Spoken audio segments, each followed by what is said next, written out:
بیت المقدس کی تعمیر۔ بیت المقدس کی تعمیر کا آغاز سب سے پہلے حضرت داؤد علیہ السلام نے کیا تھا۔ پس آپ بیت المقدس کو صرف ایک آدمی کے قد کے برابر کر سکے تھے کہ آپ کا انتقال ہو گیا۔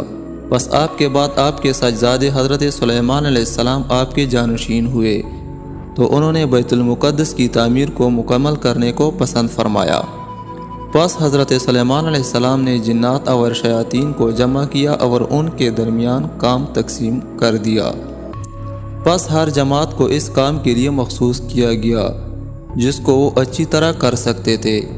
پس جنات اور شیاطین کو سنگ رخام اور سنگ مرمر اکٹھا کرنے کے لیے بھیجا اور شہر کے متعلق حکم دیا کہ اسے سنگ رخام اور بڑے چوکور پتھروں سے تعمیر کیا جائے اور اس میں 12 آبادیاں رکھی جائے اور ہر آبادی میں ایک ایک خاندان رہے۔ پس جب شہر کی تعمیر سے فراغت حاصل ہوئی تو بیت المقدس کی تعمیر شروع کرنے کا حکم دیا۔ پس حضرت سلیمان علیہ السلام نے اس کام کے لیے بھی شیاطین کے گروہوں کو حکم دیا۔ پس آپ نے شیاطین اور جنات کی جماعت کو کانوں سے سونا، چاندی اور یاقوت نکالنے اور شیاطین کی ایک جماعت کو سمندر سے موتی نکالنے اور ایک جماعت کو سنگ مرمر لانے کے لیے حکم دیا تھا۔ اس کے بعد ایک جماعت کو مشک و عنبر اور دیگر خوشبوؤں کی تمام اشیاء کو حصول کے لیے روانہ کیا۔ پس جب یہ تمام چیزیں جمع ہو گئی جن کی مقدار اللہ تعالیٰ کو ہی معلوم ہے، پس اس کے بعد کاریگروں کو حاضر کیا گیا اور انہیں حکم دیا گیا کہ وہ بلند پتھروں کو تراش کر تختیاں بنائے، یاقوت اور موتیوں میں سوراخ کرے اور جواہرات درست کرے۔ پس اس کے بعد مسجد کی تعمیر کا آغاز کر دیا گیا۔ پس مسجد کی دیواریں سفید، زرد اور سبز رنگ سنگ مرمر سے بنائی گئی اور اس کے ستون بلور کے بنائے گئے اور اس کی چھت قیمتی جواہرات کی تختیوں سے پاٹ دی گئی۔ چھتوں، دیواروں اور ستونوں میں مروارید، یاقوت اور دیگر قسم کے یاقوت جوڑ دیے گئے۔ مسجد کے سین میں فیروزے کی تختیاں نصب کر دی گئی۔ پس جب مسجد کی تعمیر مکمل ہو گئی تو زمین پر کوئی بھی عمارت اس جیسی خوبصورت نہیں بنائی گئی تھی اور یہ مسجد رات کو چودی چاند کی طرح چمکتی تھی۔ پس جب حضرت سلیمان علیہ السلام اس کام سے فارغ ہوئے تو آپ نے بنی اسرائیل کے علماء کو جمع کیا اور فرمایا کہ میں نے بیت المقدس کو صرف اور صرف اللہ کے لیے بنایا ہے اور مسجد بیت المقدس کی تعمیر کے دن کو عید کا دن بنایا ہے۔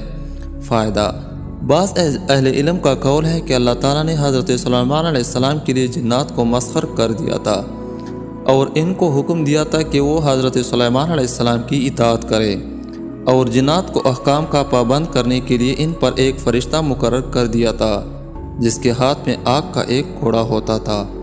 پس جنات میں سے کوئی ایک بھی حضرت سلیمان علیہ السلام کی حکم کی نافرمانی کرتا تو وہ فرشتہ ان کو کوڑے سے مارتا جس سے وہ جن جل جاتا تھا۔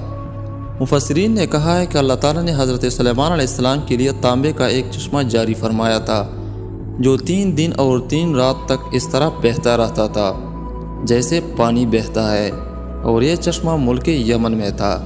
پس لوگ آج تک تانبے سے مستفید ہو رہے ہیں۔ یہ اس چشمے کا فیض ہے جو اللہ تعالیٰ نے حضرت سلیمان علیہ السلام کے لیے جاری فرمایا تھا۔ حاکم نے حضرت ابن عباس رضی اللہ تعالیٰ عنہ کی یہ روایت نقل کی ہے کہ نبی کریم صلی اللہ علیہ وآلہ وسلم نے فرمایا کہ جب حضرت سلیمان علیہ السلام اپنی نماز کی جگہ کھڑے ہوئے تو انہوں نے دیکھا کہ ایک درخت اگا ہوا ہے۔ بس آپ نے فرمایا تیرا نام کیا ہے؟ پس درخت نے جواب دیا کہ میرا نام فلاں ہے۔ پس حضرت سلیمان علیہ السلام نے فرمایا کہ تو کس چیز کے لیے پیدا کیا گیا ہے؟ پس اس نے جواب دیا کہ میں فلاں فلاں کام کے لیے پیدا کیا گیا ہوں۔ پس اگر وہ درخت کسی بیماری کے لیے بطور دوا کارآمد ہوتا تو حضرت سلیمان علیہ السلام اس کو قلم بند کر لیتے، اور اگر وہ کوئی پھلدار درخت ہوتا تو اس کو دوسری جگہ لگوا دیتے تھے۔ پس حضرت سلیمان علیہ السلام حسب معمول اپنی عبادت کی جگہ پر تشریف لائے تو آپ نے ایک درخت دیکھا۔ بس آپ نے فرمایا تیرا نام کیا ہے؟ اس درخت نے جواب دیا کہ میرا نام خروب ہے۔ پس حضرت سلیمان علیہ السلام نے فرمایا تو کس چیز کے لیے پیدا کیا گیا ہے؟ اس نے کہا کہ اس گھر کو تباہ و برباد کرنے کے لیے۔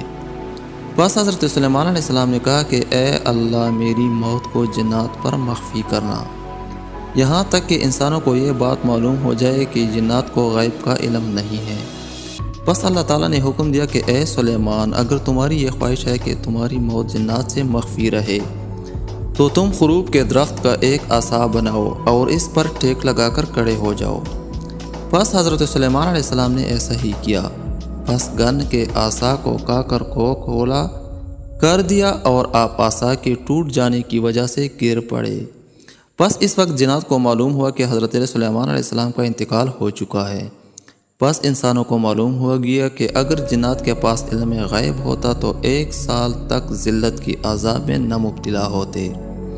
حضرت ابن عباس رضی اللہ تعالیٰ عنہ فرماتے ہیں کہ جنات آپس میں کہنے لگے کہ اگر ہمیں علم غیب ہوتا تو ہم ایک عرصہ تک اس ذلت کے عذاب کو کیوں برداشت کرتے، بلکہ جس وقت حضرت سلیمان علیہ السلام کی روح قبض کی گئی اسی وقت تک بیت المقدس کی تعمیر کا کام چھوڑ دیتے۔